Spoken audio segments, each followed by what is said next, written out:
Alors les différents métiers de la chimie, c'est très simple. On a tous les métiers en fait, de la production à la recherche et développement, en passant par tous les aspects commerciaux et toutes les fonctions support.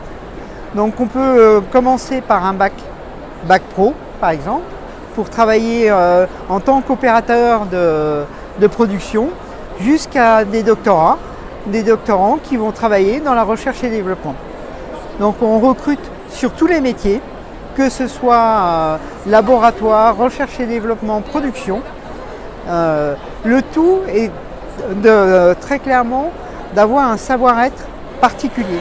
C'est-à-dire que la chimie, on demande aux gens de savoir travailler en équipe, de réfléchir avant d'agir, parce qu'effectivement on travaille avec des produits chimiques, donc il faut faire attention.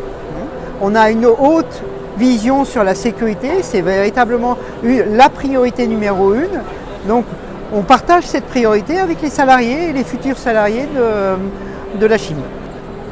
Alors c'est effectivement un des 4 enjeux de la chimie aujourd'hui.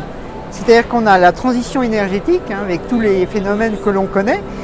Donc on est en train de travailler beaucoup là-dessus parce que la transition énergétique, on utilise beaucoup d'énergie pour transformer les produits.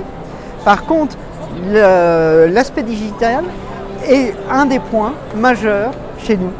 On a de moins en moins, par exemple en production, on travaille de plus en plus avec des automatismes, etc. Et ça, c'est véritablement une des évolutions majeures des métiers de la chimie. Alors c'est une branche qui recrute régulièrement, puisque on est dans un secteur où les gens sont très fidèles, restent souvent, font toute leur carrière au sein de la même entreprise, mais par contre il faut renouveler le personnel. Et comme c'est un secteur qui aujourd'hui se porte assez bien, effectivement on recrute régulièrement un certain nombre de personnes. Et on le fait aussi beaucoup par le biais de l'alternance, qui est un point essentiel chez nous, parce que ça nous permet de mieux faire connaître nos métiers à nos futurs salariés, de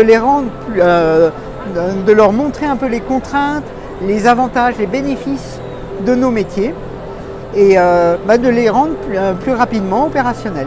Il y a beaucoup d'apprentis à quelque niveau que ce soit, c'est-à-dire que ce soit en production évidemment, mais aussi dans les formations supérieures. On a des ingénieurs qui sont chez nous en apprenti pour faire de la recherche et développement, du laboratoire, etc.